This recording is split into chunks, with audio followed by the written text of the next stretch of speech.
સરસ્વતીના ઉંદરા ગામમાં પિતા અને ભાઈ વગરની દીકરીનું ગામના લોકોએ 7.5 લાખ રૂપિયાનું મામેરું ભરી એક ઉત્તમ ઉદાહરણ પૂરું પાડ્યું છે। ગામના તમામ સમાજના લોકોના સહયોગથી શિલ્પા ઠાકોર નામની દીકરીનો પ્રસંગ પાર પાડ્યો હતો। સાસરી પક્ષનું મહેણું ભાગવા આખું ગામ એક થઈ વાજતે ગાજતે દીકરી શિલ્પાના કલ્યાણ ગામે જઈને મામેરું ભરી સુંદર સામાજિક ઉદાહરણ પૂરું પાડ્યું હતું। મારી ઉંદરા ગામની 18 આલમ મારી દીકરીનું જે મામેરું ભરવા આવી છે। જેમ ચંદનજી ભાઈએ થોડી વાર પહેલા વાત કરી કે દીકરી નિરાધાર છે, આગળ પાછળ કોઈ છે નહીં, એના પરિવારમાં કોઈ છે નહીં, એ દીકરીનું કોઈ નથી, એનું ઉંદરા ગામ ને ઉંદરા સમાજ છે। મંદિરે દાદાને રાવણું કર્યું વાત કરી કે ભાઈ આપણે અચ્છા શક્તિ ફાળો કરો, પણ આજ મેળું આવ્યું ભાગવું છે। આજથી આશરે 100 વર્ષ પહેલા નાયતામાં મેળું ભાગ્યું હતું અમારા ડોળે, આવું મેળું બોલ્યું હતું અને આખું ગામ જીતું આવી રીતે। એમ આજે આખું ગામ છે, કોઈ વેણ બાકી નથી કે ઉંદરમથી આવેલી નથી આવી, બરોબર। અને હરેકે અચ્છા શક્તિ મને ફાળો આવ્યો છે। અમારા વાલ્મીકીએ ફાળાની મેં ના પાડી તો કે મારે ઢોલ લઈને આવવું છે ફ્રીમાં, બરોબર। એટલે આજે બહુ ઉત્સાહથી બધા લોકો આવ્યા છે। બનાસકાંઠા જિલ્લાની દાંતીવાડા કૃષિ યુનિવર્સિટીમાં ડ્રોન દીદી કાર્યક્રમ યોજાયો હતો, જેમાં વડાપ્રધાન વર્ચ્યુઅલ માધ્યમથી જોડાયા હતા અને લાભાર્થીઓ સાથે સંવાદ કર્યો હતો। મહારાષ્ટ્ર, ગોવા અને ગુજરાતની 106 ડ્રોન દીદીઓને વડાપ્રધાને અભિનંદન પાઠવ્યા હતા। ટેકનોલોજીના માધ્યમથી મહિલાઓના સશક્તિકરણ માટે ડ્રોન દીદી કાર્યક્રમની શરૂઆત 2022માં કરવામાં આવી હતી અને 1 લાખ ડ્રોન દીદીનો લક્ષ્યાંક સિદ્ધ કરાયો હતો, જે ધીમે ધીમે પૂર્ણતા તરફ આગળ વધી રહ્યો છે। સાથે સાથે ડ્રોનના માધ્યમથી ખેતી આધુનિક થશે અને ખેડૂતોને પણ મદદ કરી શકાશે। મહિલા સશક્ત બનશે ત્યારે ડ્રોન દીદી બનનાર મહિલાઓ પણ વડાપ્રધાનનો આભાર માની રહી છે। અમારી અંદર એક આત્મવિશ્વાસ ભર્યો છે કે અમે ફક્ત સાયકલ પણ નહોતા ચલાવી શકતા, એ પણ સાહસ અમારી અંદર નહોતું, તો આજે અમે એ સાયકલ નથી ચલાવી શકતા, પણ આજે અમે એક પાયલોટ તરીકે એક મોટું ડ્રોન અમે ફ્લાય કરી શકીએ છીએ, એટલે કે ઉડાવી શકીએ છીએ। આ ડ્રોનની ઉપયોગિતા એ જ છે કે ખેડૂતોના ખેતરની અંદર જઈ અમે એમના અલગ અલગ પેસ્ટિસાઇડ એટલે કે જંતુનાશક દવાનો છંટકાવ કરીએ, ખાતરનો છંટકાવ કરીને એનાથી અમને જે પણ આર્થિક આવક થાય એનાથી અમારી આર્થિક સદ્ધરતા થાય। પાણી અત્યારે તમે પેસ્ટિસાઇડ છાંટો તો લગભગ 1 એકરમાં 200 લીટર જેવું પાણી જોઈએ, એની જગ્યાએ આપણે ડ્રોનથી એને પેસ્ટિસાઇડ છાંટો તો તમે 8 લીટર પાણીમાં 1 એકર કવર કરી શકો। પહેલો તો પાણીનો બચાવ થાય ખાસો એવો, અને હવે જે નવા ઇફકો તરફથી નેનો યુરિયા, નેનો ડીએપી એ જે લિક્વિડ ફર્ટિલાઇઝર પ્રોડક્ટ આવે છે, તો એ લિક્વિડ ફર્ટિલાઇઝર પ્રોડક્ટ નવા આવતા જ હશે, એ પ્રમાણે फर्टिलाइजर पर આપણે ડ્રોનથી છાંટી શકશું। ये बदलेगा, ये जो हम सेल्फ रिस्पेक्ट चाहते हैं, जो वुमन को स्पेशली ये इसमें से प्राप्त हो सकता है और ये जरूर होगा। ये विश्वास मोदी जी ने जो हमें हमारे ऊपर दिखाया है, ये हम उसको सार्थक करेंगे। દ્વારા ગલબાભાઈના કહેવાથી આ એગ્રીકલ્ચર યુનિવર્સિટી પણ મિત્રો બનાસકાંઠાને મળી છે। જેમ બનાસ ડેરીના આજે સ્થાપકી છે એ દેન તો એમની ખરી જ, પણ આ યુનિવર્સિટીવાળી મિત્રો કોઈને ખ્યાલ નહીં હોય કે હું જાણું છું એટલે કહું છું કે યુનિવર્સિટી ગલબાભાઈના પ્રતાપે મળી છે। ડ્રોન દીદીને જે 1000 લખપતિ દીદીઓ કરવાની છે, 3 કરોડ લખપતિ દીદીઓ કરવાનું લક્ષ્યાંક જ્યારે ધનેશભાઈએ લીધો છે, ત્યારે એમાં ડ્રોન દીદીઓનું પણ ખૂબ મોટું યોગદાન રહેશે। વડોદરાના દંતેશ્વર વિસ્તારમાં આવેલી સરકારી ભક્ત કવિ નરસિંહ મહેતા સ્કૂલ અત્યંત જર્જરિત બનતા સ્થાનિકોમાં રોષ જોવા મળ્યો। 700 બાળકો ભયના ઓથા હેઠળ અભ્યાસ કરવા મજબૂર બન્યા છે। વાલી સહિત સ્થાનિકોની મોટી દુર્ઘટનાનો ભય સતાવી રહ્યો છે। સ્થાનિકોનું કહેવું છે કે તેમને શિક્ષણ સમિતિને અનેકવાર રજૂઆત કરી છે અને ગમે ત્યારે દુર્ઘટના સર્જાઈ શકે છે, એટલે તેને રિપેર કરવાની જગ્યાએ નવું બાંધકામ કરાય તેવી માંગ કરી છે। બીજી તરફ શિક્ષણ સમિતિનું કહેવું છે કે શાળા જર્જરિત હોવાનું સામે આવતા શાસનાધિકારીઓને શાળા અંગે તાત્કાલિક યોગ્ય નિરાકરણ લાવવા પણ સૂચના કરાયું હતું। બાળકોનું ભવિષ્ય ના બગડે, બાળકોનું શિક્ષણ ના બગડે, એના સ્વાસ્થ્ય સ્થળે કોઈ છેડા ના થાય અને સુરક્ષાનું પણ ધ્યાન રાખવામાં આવે છે।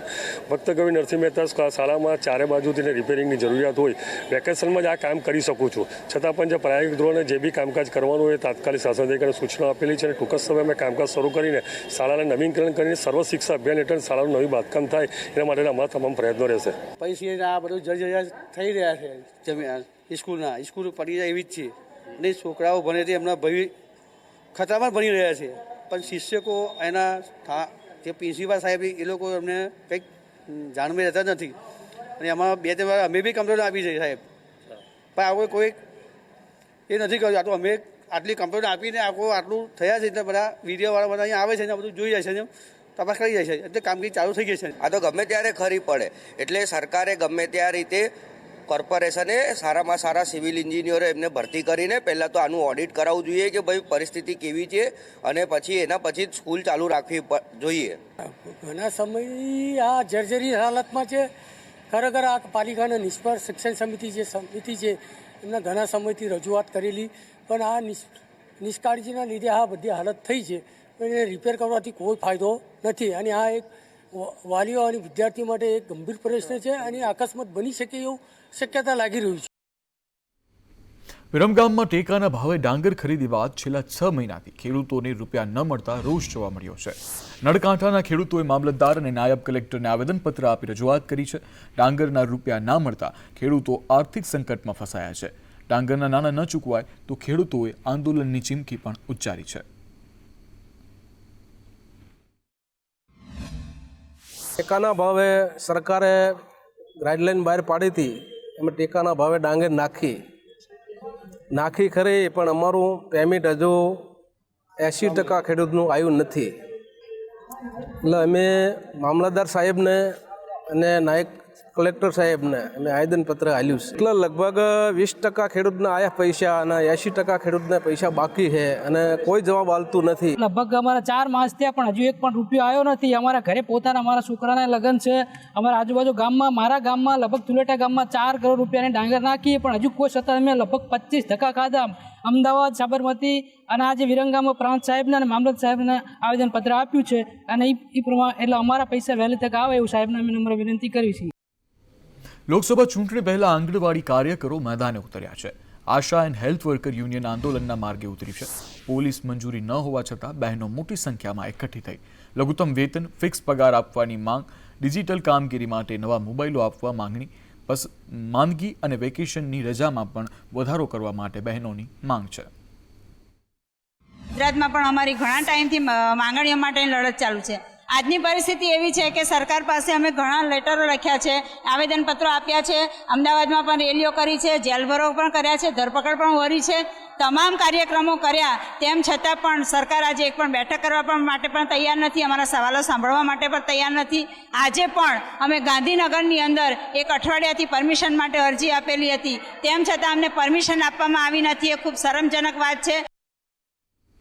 રાષ્ટ્રીય અનુસૂચિત આયોગના અધ્યક્ષે ચાર્જ સંભાળ્યો. કિશોર મકવાણાએ અધ્યક્ષ પદે સંભાળ્યો ચાર્જ અને કહ્યું કે પીએમ નરેન્દ્ર મોદીનો આભાર, સમાજના ભલા માટે કામ કરીશ. કિશોર મકવાણા રહી ચૂક્યા છે ભાજપના પ્રવક્તા.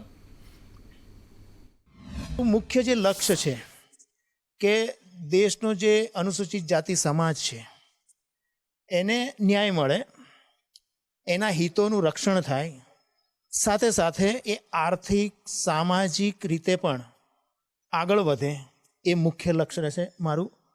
ઉપરાંત સમાજની અંદર સમતા, બંધુતા અને સમરસતા એ પ્રસ્થાપિત થાય, એ દિશામાં પણ મારું મુખ્ય કામ રહેશે. નવસારીમાં રશીદા ઠાકુર નામની મહિલાએ સરકારી નોકરીની લાલચ આપી 2 યુવકનો 33 લાખ ખંખેર્યા.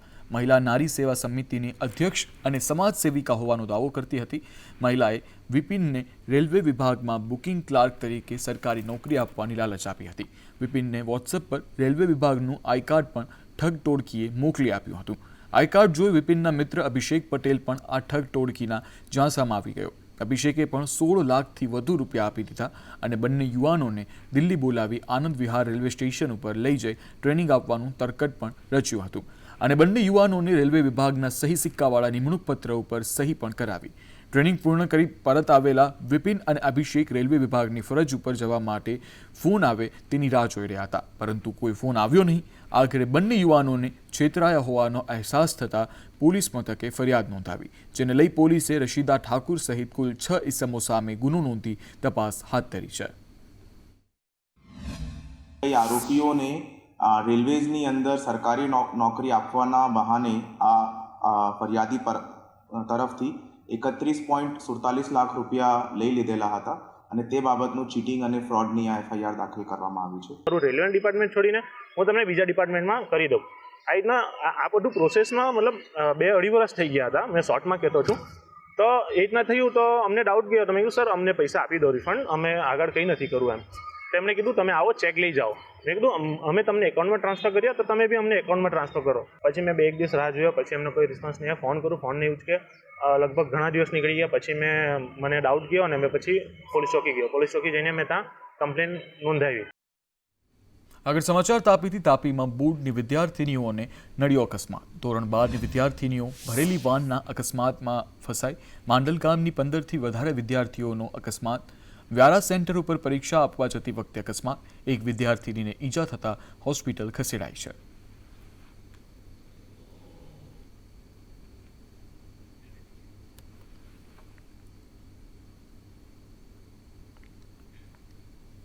જામનગરમાં પીજીવીસીએલ વિજિલન્સની ટીમ ત્રાટકી. પાડણીવાડના પાનવાડામાં વિજિલન્સની ટીમ ત્રાટકી. વ્હાઇટ હાઉસ નામની બિલ્ડિંગમાં વીજ ચોરી ઝડપાઈ. ગેરકાયદે વીજ ચોરી કરતા ઇસમોમાં ફફડાટ ફેલાયો છે.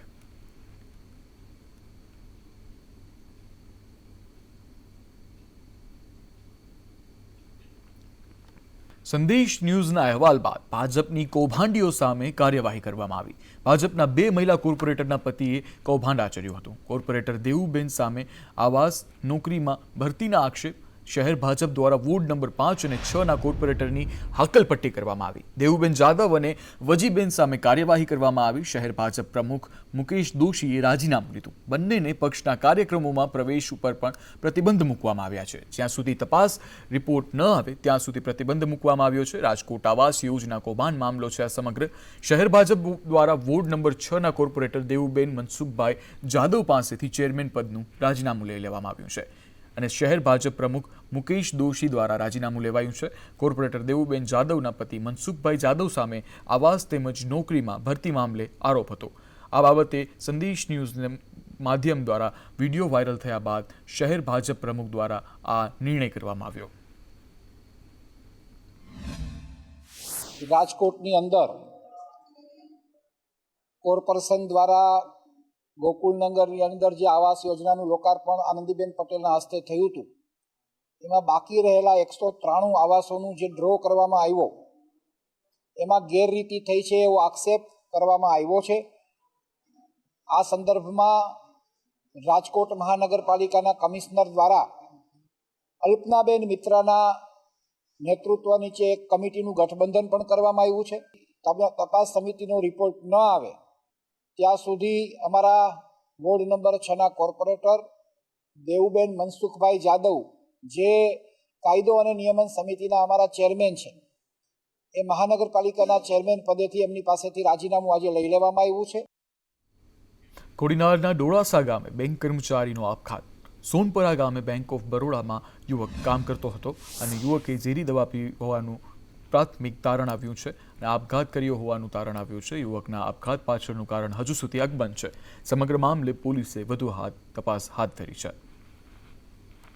જૂનાગઢમાં ફરી એક વખત સિંહોનો લટાર મારતો વિડીયો વાયરલ થયો છે. એક સાથે 8 સિંહોનો લટાર મારતો વિડીયો વાયરલ.